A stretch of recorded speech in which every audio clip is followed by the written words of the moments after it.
1절서부터 3절까지의 말씀 제가 봉독해 올립니다. 사마리아의 산에 있는 바산의 암소들아, 이 말을 들으라. 너희는 힘없는 자를 학대하며 가난한 자를 압제하며 가장에게 이르기를 술을 가져다가 우리로 마시게 하라 하는도다. 주 여호와께서 자기의 거룩함을 두고 맹세하시되 때가 너희에게 이를지라. 사람이 갈고리로 너희를 끌어가며 낚시로 너희의 남은 자들도 그리하리라. 너희가 성 무너진 데를 통하여 각기 앞으로 바로 나가서 하르몬에 던져지리라. 여호와의 말씀이니라. 오늘 아침 7시 30분에 서빙고 지역에 아침 새벽에 폭염경보가 내렸어요. 오늘이 제일 덥답니다. 점심 식사하시고 어디 가실 생각하면 큰일 나십니다. 밖에 더워서 다 어떻게 하셔야 돼요? 네, 합심기도에 드리셔야 돼요. 천국이 따로 없습니다. 여기가 천국입니다. 어젯밤에 잠을 자는데 계속 웃음소리가 들리고 시끄러운 소리가 들리는 거예요. 그래서 우리 아들이 또 컴퓨터 게임을 늦게까지 하는 것 같아서 소리를 빽 질렀어요. 라고. 우리 아들 자고 있는 거예요. 외부에서 바깥에서 깍깍깍깍깍깍거리고 막 게임하는 소리가 쫙쫙 막을 이러고 얼마나 화가 나는지 그렇다고 막 소리를 좀 질렀어요. 그런데 뭐 안 들린다는 것 뻔해요. 왜요? 이거 끼고 있거든요. 그래서 할 수 없이 창문을 다 닫고 잤습니다. 더운 날씨. 그래서 지금 비몽사몽가 아니에요. 정신이 없어요. 네. 더운 날씨에 여러분들 좀 편히 주무시고 또 물도 많이 드시고 좀 수면을 취하셔야지 건강을 회복할 수 있습니다. 우리나라 소설의 춘향전이라고 있습니다. 다 들어보셨죠? 춘향전. 뭐 그 내용을 다 아니까 뭐 제가 설명드릴 수 없고 그 춘향전의 내용 중에 이런 게 나오죠. 이몽룡이가 이제 암행어사가 되잖아요. 장원급제에서 장원급제 가지고 다시 남원골로 내려와요.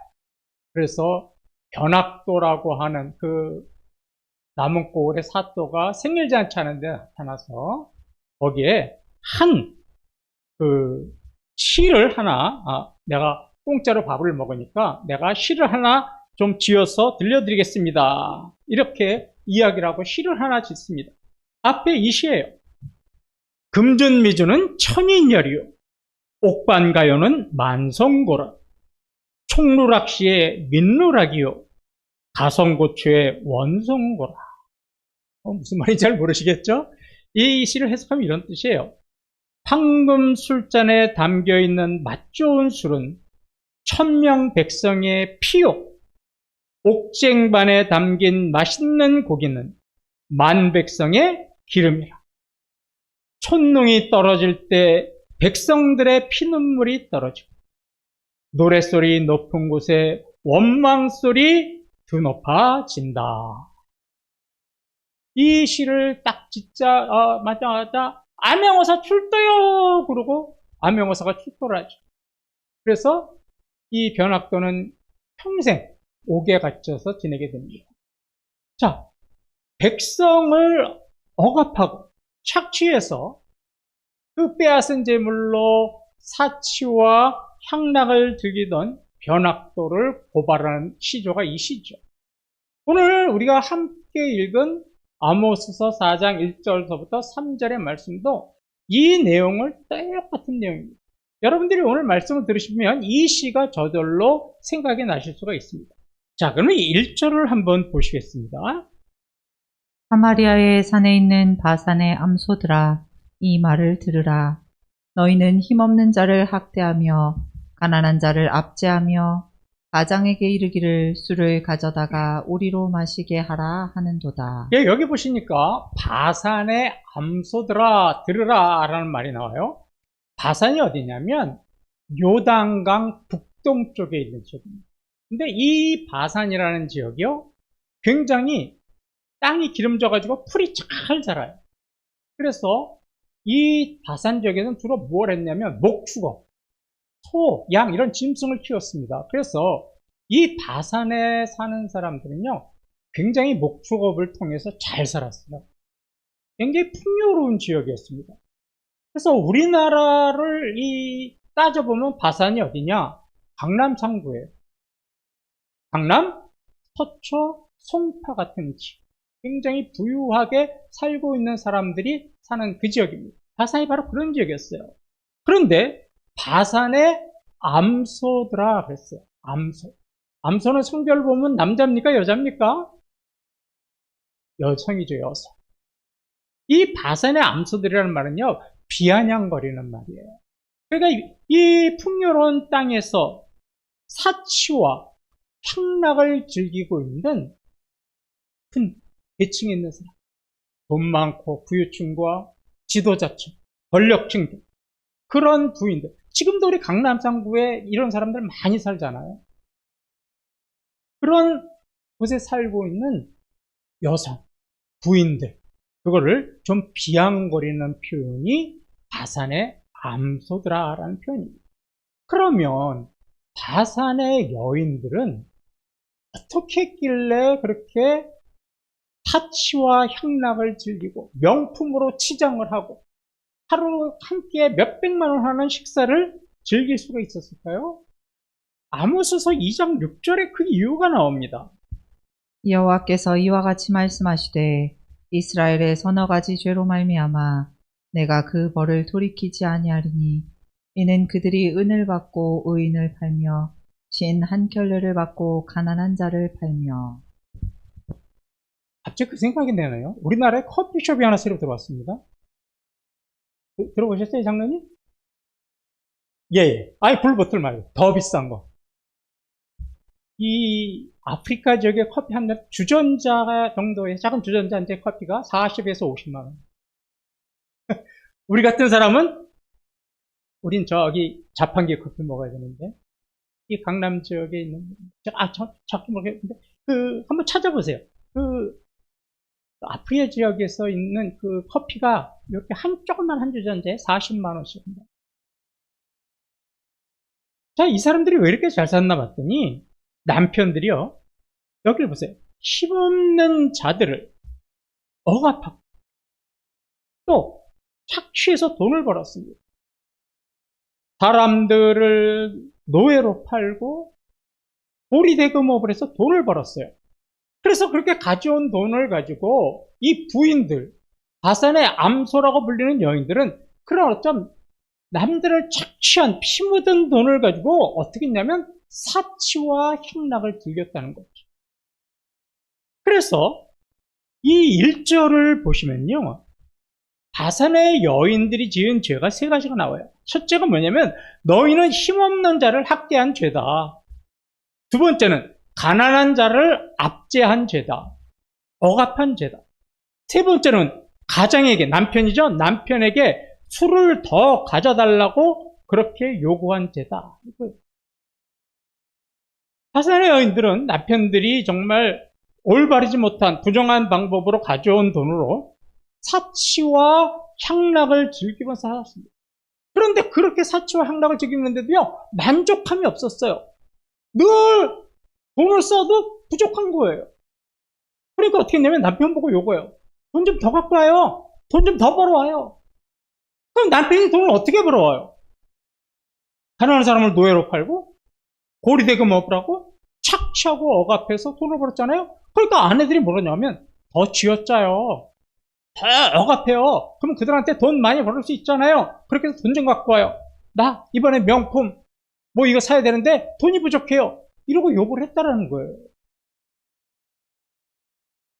이사야 선지자도요, 이런 시대적인 상황을 이사야서 3장 12절에서 이렇게 말씀하고 있습니다.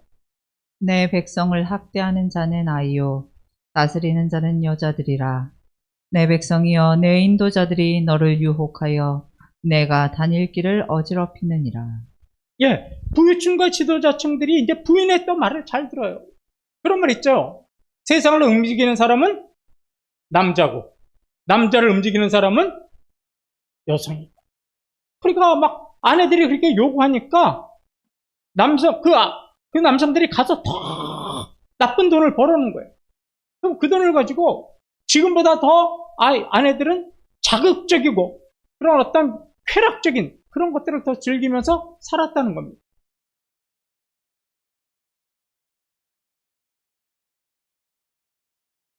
온 것만도 감사해요. 온 것만도 감사해요. 맨날 그렇게 구박받으면서도 오는 게 얼마나 믿음이 좋습니까? 그렇게 해서라도 교육을 시켜야 됩니다. 그죠? 믿음은 그렇게 해서라도 교육을 시켜야 됩니다. 온 것만도 참 감사한 일입니다. 얼마나 쟤도 할 일이 많겠어요? 근데 그러잖아요.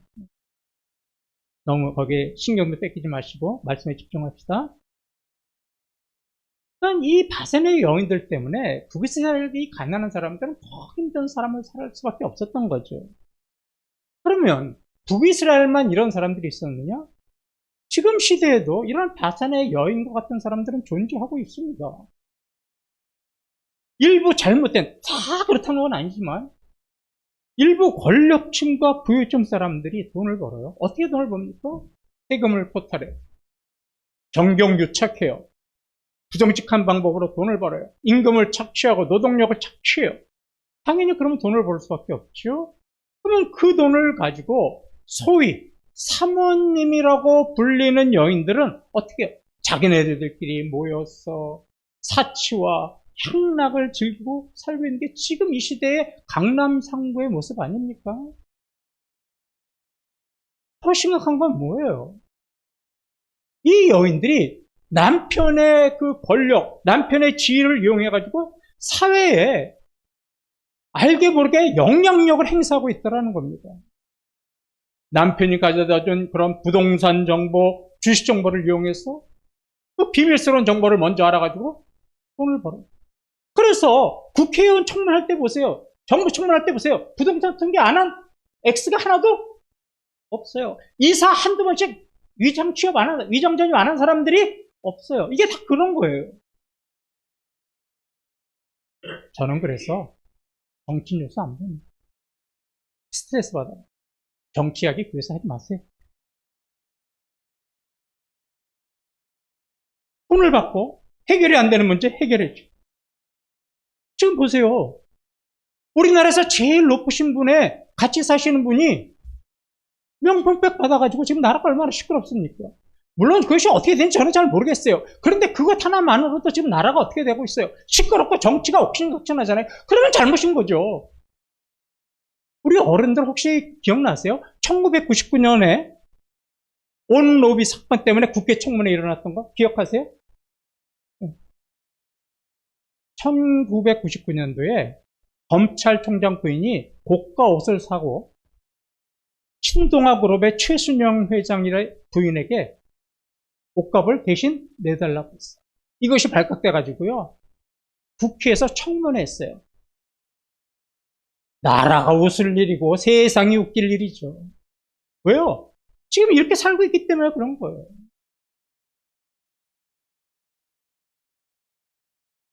자, 잠언 14장 1절 한번 보십시오. 지혜로운 여인은 자기 집을 세우되 미련한 여인은 자기 손으로 그것을 허느니라. 우리 여집사님들, 여성도님들 잘 들어보세요. 한 가정이 건강하게 잘 지내느냐, 잘 세워지느냐, 아니면 한 가정이 허물어지느냐는요, 바로 여인들의 생각과 여인들의 믿음에 달려있어요. 남편들은 직장생활로 돈 버느냐고 바빠서 없지만 여러분들이 중심을 못 잡으면 여러분들의 생각이 지금 이런 바산의 여인 같은 생각이고 여러분들의 믿음이 정말로 수준 이하의 믿음이라면 여러분들의 가정은 절대로 세워지지 않아요. 허물어져요. 국가도 마찬가지예요. 지금 보세요. 그것 때문에 국회가 지금 몇 개월간을 공전하고 있습니다. 북이스라엘 여인들은요, 권력층과 지도층의 부인이라면 선한 영향력을 행사해야 되는 거예요. 모범을 보여야 되는데 그렇지 않잖아요. 오히려 탐욕적이고 쾌락적이고 불신앙적인 모습 때문에 나라가 점점 파멸로 가고 있는 거 아닙니까? 데살로니가전서 4장 11절 12절을 한번 보시기 바랍니다. 또 너희에게 명한 것 같이 조용히 자기 일을 하고 너희 손으로 일하기를 힘쓰라.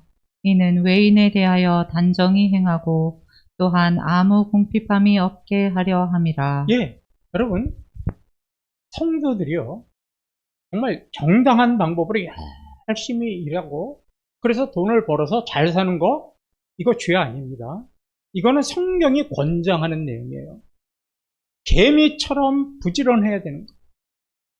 열심히 일해서 돈을 버셔야 돼요. 그래서 잘 사셔야 돼요. 그게 이 세상을 그리스도인들이 살아가는 자세입니다. 그런데 우리가 그렇게 살아갈 때 정말로 마귀의 유혹에 빠져야 될 한 가지가 있어요. 그걸 우리가 조심해야 되는데 그게 바로 뭐냐면 정직하지 않은 방법으로 돈을 벌겠다는 생각이에요. 온갖 불법과 탈법과 편법을 이용해서 내가 좀 더 돈을 가지고 싶어하는 그런 마음이 때로는 불쑥불쑥 우리에게 드는 거예요. 그것만 조심한다면 우리가 정직하게 일해서 돈 버는 거, 그러니까 우리가 부자를요 욕할 필요가 없어요. 정말 정직하게 일하시는 분들은 우리가 오히려 존경해야 돼요. 근데 지금 하나님께서 바산의 여인들을 심판하시겠다는 이게 뭐예요? 정직하게 일한 게 아니잖아요. 남편들이 부정하게 일했잖아요. 또 그런 피 묻은 돈을 가지고 그들은 또 어떻게 했어요? 사치와 향락을 즐겼기 때문에 하나님은 바산의 암소들을 심판하시겠다고 한 겁니다. 그러면 어떻게 심판을 하실까요? 2절 3절을 한번 보시기 바랍니다. 주 여호와께서 자기의 거룩함을 두고 맹세하시되 때가 너희에게 이를지라 사람이 갈고리로 너희를 끌어가며 낚시로 너희의 남은 자들도 그리하리라. 너희가 성 무너진 데를 통하여 각기 앞으로 바로 나가서 하르몬에 던져지리라. 여호와의 말씀이니라. 예, 자 보세요. 이 심판이 얼마나 무서운가. 첫 번째 줄 한번 보시겠어요? 주 여호와께서 무엇을 두고 맹세하세요? 자기의 거룩함. 그냥 심판하시겠다고 말씀하지 않고 내 거룩함을 두고 맹세하건대 내가 반드시 너희들을 징벌하리라. 심판하리라. 왜 그럼 하나님은 자기의 거룩하심을 걸고 심판하실까요? 지금 바산의 여인들이 가난한 자, 힘없는 자들을 억압하고 착취해서 사치와 향락을 즐기는 그 자체가 하나님의 거룩하심을 어떻게 있는 거예요? 훼손하고 있는 겁니다. 그래서 내 거룩함이 더 이상 훼손되지 않도록 내 거룩함을 두고 너희를 심판하겠다는 거예요. 이게요, 보통 무서운 말씀이 아니에요. 내가 너를 심판하겠다는 거하고 내 거룩함을 두고 심판하시겠다는 것은 굉장히 지금 하나님께서 뭐예요? 화가 나셨다는 거예요. 왜요? 우리 하나님은 고아와 과부와 가난한 자의 하나님이시거든요. 근데 그런 사람들을 억압하고 착취해서 돈을 뺏고 사치와 향락을 즐겼으니까 하나님의 거룩하심을 두고 심판하시겠다는 겁니다. 그러면 언제 심판을 하실까요? 두 번째 줄을 보세요. 주 여호와께서 자기 거룩함을 두고 맹세할 때 때가 너희에게 이를지라. 때가 이르면 내가 그렇게 심판하시겠다는 거예요. 근데 그때가 언제예요? 바로 우리가 말하는 여호와의 날, 하나님의 날, 북이스라엘이 심판하는 날. 근데 참 재밌는 게 있어요. 북이스라엘은 여호와의 날, 그럼 무슨 생각을 했냐면 이게 대중적으로 어떤 신앙이냐면 여호와의 날은 축복의 날이었어요. 우리가 승리하는 날이었어요. 우리가 다 천국에 들어가고 상 받는 날인 줄 알았어요. 여호와의 날을 그렇게 믿었어요. 그래서 그들은 뭐가 빨리 오길 바래요? 빨리 여호와의 날이 오기를 바랬던 거예요. 그런데 그 날이 축복과 상을 받고 천국에 들어가는 날이 아니라 지금 무슨 날이 돼버린 거예요? 심판받는 날이 된 거예요. 심판받는 날. 이때 두 가지 미쳐간 일이 일어날 거예요. 첫째는 사람이 갈고리로 너희를 끌어간다는 거예요. 바산의 암소들을 갈고리로 끌고 간대요. 어디로 끌고 갈까요? 코롭게서 어디로 끌고 갈까요? 네? 소의 치우가 들어갈 목적지가 어디예요? 도축장. 소 잡는 거. 줄줄이. 근데 제가 생각해보니까 이 고기 참 맛있을 것 같아요. 왜요? 얼마나 기름진 거 먹었겠어요? 얼마나 좋은 거 먹었겠어요? 아마 이거 몇 등급까지 있어요? 2풀? 3풀까지도 있나요? 4풀까지 됐을 거예요. 최등급 소고기. 줄줄이 그들의 목적지는 도살장이에요. 도살장. 그리고 남은 사람들은 또 뭐라 그래요? 낚시로 남은 자들도 끌어요. 낚시로 하나씩 얼금해가지고 물고기 잡다 보면 그냥 바닷가에서 물고기가 줄줄 엮어듯이 그렇게 끌고 가겠다는 겁니다. 또 하나가 뭐예요? 너희 성벽을 무너뜨려서 그 성벽을 통해서 이방 군대가 침략해 와가지고 너희들을 끌고 간다는 거예요. 이방 나라로. 근데 어디까지 끌고 가냐면 하르몬까지 끌고 가서 던져버리겠다는 거예요. 이 하르몬은 사실 해석이 불가능합니다. 이게 어느 지역을 이야기하는 건지 무엇을 이야기하는 건지 아직까지도 신학자들 사이에 결론이 안 나 있어요. 그리고 성경에는 하르몬이 어느 지역이라는 말이 없습니다. 그래서요, 우리 개역개정이 아니라 공동번역 성경에는요, 이 하르몬을 뭐라고 해석했냐면 거름덩이라고 했었어요. 거름덩이. 그러니까 사치와 향락을 즐기던 그런 살이 포동포동한 사람들을 다 줄줄이 엮어가지고 이방 나라로 끌어가서 거름더미에다 던져버리겠답니다. 썩어서 악취가 나고 불결한 거름더미에 던져서 이제부터 그곳에서 살게 만들겠다라는 겁니다. 보세요. 최고의 자리에서 대접을 받고 하루에도 몇백만 원짜리 음식을 먹고 몇천만 원짜리 화려한 옷을 입고 돈을 물 쓰듯이 썼던 그 돈, 그런 자리에서 이제는 어디예요? 썩어서 악취가 나는 거름더미에서 이제 살아야 되는 거예요. 하루하루 먹을 것을 걱정하면서. 이게 하나님의 심판인 겁니다. 그러니까 사마리아 여인들이 가졌던 그 명예 권력, 하나님의 심판 앞에는요, 아무 소용이 없는 거예요. 하나님의 거룩하심을 맹세하시는 심판 앞에는요, 아무것도 살아남을 것이 없어요. 이런 모습을요, 이사야 선지자도 이야기한 적이 있어요. 이사야서 3장 18절 24절을 한번 제가 드린 말씀을 연상하면서 한번 들어보세요. 주께서 그날에 그들이 장식한 발목고리와 머리의 망사와 반달 장식과 귀고리와 팔목고리와 얼굴 가리개와 화관과 발목 사슬과 띠와 향압과 호신부와 반지와 코고리와 예복과 겉옷과 목도리와 손주머니와 손거울과 세마포과 머리수건과 너울을 제하시리니 그때에 썩은 냄새가 향기를 대신하고 노끈이 띠를 대신하고 대머리가 숱한 머리털을 대신하고 붉은 베옷이 화려한 옷을 대신하고 수치스러운 흔적이 아름다움을 대신할 것이며. 예, 정말 그 피 묻은 돈을 가지고 부정한 방법으로 벌어온 돈을 가지고 그러니까 수억만 원짜리 명품백에 명품 귀걸이에 뭐 머리띠에 뭐 옷에 스카프에 다 치장을 하고 자랑을 하면서 으시닥거리고 다녔지만 하나님 심판 날에는 뭐예요? 냄새가 난다는 거예요. 노끈이 머리띠를 대신하겠다는 거예요. 그 아름답게 몇천만 원짜리 미용샵에 가서 했던 머리가 대머리가 될 것이라는 거예요. 그저 굵은 베옷이 화려한 옷을 대신한다. 몸 하나 가릴 만한 그런 수치스러운 몸으로 변한다. 제가 듣고 감명받았던 목사님의 설교 중에 이런 게 있어요. 본인이 이제 강남에서 목회하시는 목사님인데 그런 얘기를 하시더라고요, 설교 시간에. 본인 성도 중에 장로님이 계시대요. 장로님이 굉장히 크게 사업을 번성하셔서 당시에, 좀 더 오래된 지역입니다. 80년대 때 아마 이야기였어요. 굉장히 그 당시에 고급차, 외제차를 타고 다니셨대요, 사업하시면. 그런데요, 이분이 교회 올 때는 대중교통.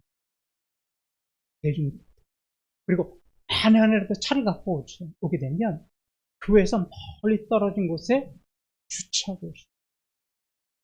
왜 그럴까요? 겸손하신 거죠. 그리고 또 한 번 권사님을 이야기하시더라고요.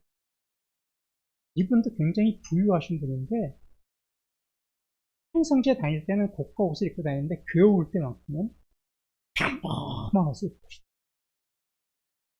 그리고 몇천만 원짜리 그때 폭파하는 모피가 있으셨는데도 한 번도 교회 올 때, 목사님 볼 때 모피를 입고 온 적이 없어요. 제가 모피 입고 오지 말라는 말은 아닙니다. 오해하지 마세요. 명품 입고 오지 말라는 얘기 아니에요. 그런 뜻이 아니에요. 뭐냐면 만에 하나 나는 아무런 의식 없이 그렇게 하고 왔지만 그것이 배운 사람, 가난한 사람에게 뭘 느낄 수 있는 거예요? 위화감을 느낄 수 있고 오히려 나로 인해서 그분이 시험을 들고 마음의 상처를 입을까봐 그렇게 하셨다.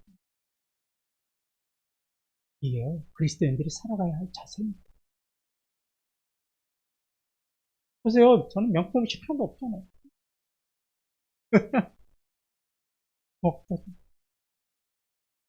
막 그렇게 작은 것 하나도 그렇게 장로님과 권사님이 배려를 하셨다고 그 목사님이 교회에서는 칭찬을 못 하셨는데 외부 나와서 설교하실 때 그 얘기를 하셨다. 저 기도원에서만 들었습니다. 우린요, 바산의 여인을 통해서 몇 가지 교훈을 받아야 돼요.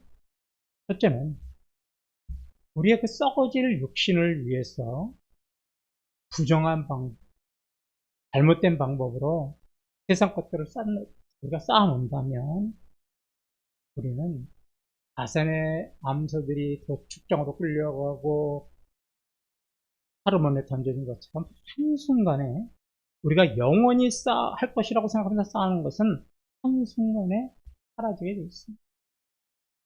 피와 땀을 흘려서 정직하게 일하는 것이 아니라 부정한 방법과 불법적인 방법으로 얻은 부와 권력과 명예는요, 하나님의 거룩하심 앞에서 한순간에 무너졌다. 제가 이렇게 말씀을 드리면 이렇게, 우리가 남에서 어떻게 가난한 사람을 착취한 것도 아니고, 억압한 것도 아니고, 우리가 부정한 방법으로 돈 벌도 한 거니까 이건 우리 설교하고 해당이 안 되네? 그렇지 않아요. 여러분들도 은연중에 그렇게 합니다. 여러분들이 시장 가셔서 어떤 때는 정직하게 가격을 불렸는데도 여러분들이 뿌려치는 가격으로 막무가내로 돈을 던져놓고 오신다면 그것도 가난한 자를 착취하는 겁니다. 인플루언스라고 알아요? 인플루언스? SNS에 글 올리고 이런 거. 그런 사람들이 맛집을 찾아가면서 사진을 찍어주면서 뭐라 그래요? 돈을 받고 음식을 공짜로. 근데 자기에 대한 갈대 여비를 안 주면 굉장히 나쁜 내용으로 올립니다. 이게 억압하고 착취하는 겁니다. 또 하나, 지금 우리나라의 병폐가 뭐냐면 배달의 문화가 발생하다 보니까 배달을 시키면서 자기가 물건 하나 시켰어, 음식 하나 시켰으면 그것만 오면 되는데 내가 평을 잘 써줄 테니 이것도 주고 저것도 주시고 이것도 주세요. 그래서 더 자기 돈보다 많은 음식을 받으려고 합니다. 이런 사람들이 굉장히 많아요. 그래서 이것 때문에 음식점을 운영 못하겠대요. 그래서 안 들어주잖아요? 그럼 어떻게? 별점 테러라고 했죠. 그리고 음식 먹고도 안 먹은 것처럼, 배달 안 된 것처럼 사기를 치고.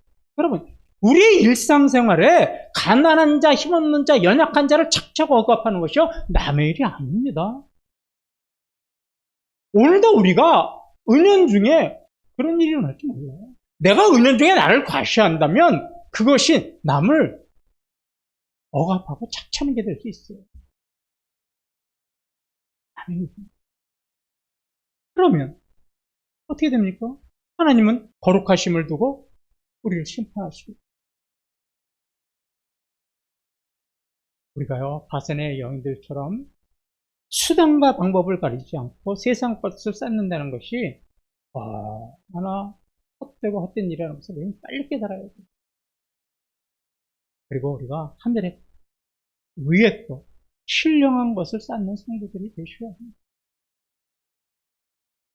여러분, 그러면 우리가 우리의 삶에서 어떻게 하는 것이 하늘에 쌓는 것일까요? 또 헌금 많이 하는 것이 하늘에 쌓는 것일까요?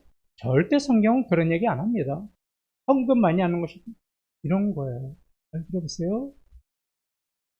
우리 주위에 있는 가난한 사람, 어려운 사람, 심약한 사람들을 우리가 그들에게 베풀고 나누고 배려하고 섬기는 것. 말 한마디라도 따뜻한 말을 해주고 물 한 잔이라도 같이 나누어주고 오늘 내가 가진 맛있는 음식이라도 이웃과 나누는 것. 이것이 바로 하늘에 우리의 재물을 쌓는 거예요.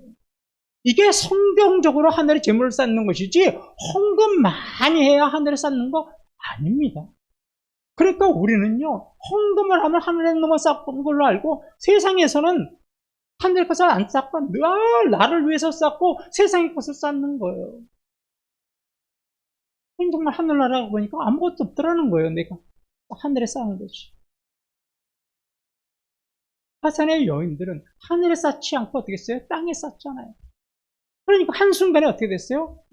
사라져버렸죠. 지금도 많은 성도들은요, 우리 신앙의 성배들은 나그네 인생을 살았어요. 이 땅에 소망을 두지 않고 하늘나라를 소망하면서 사셨어요.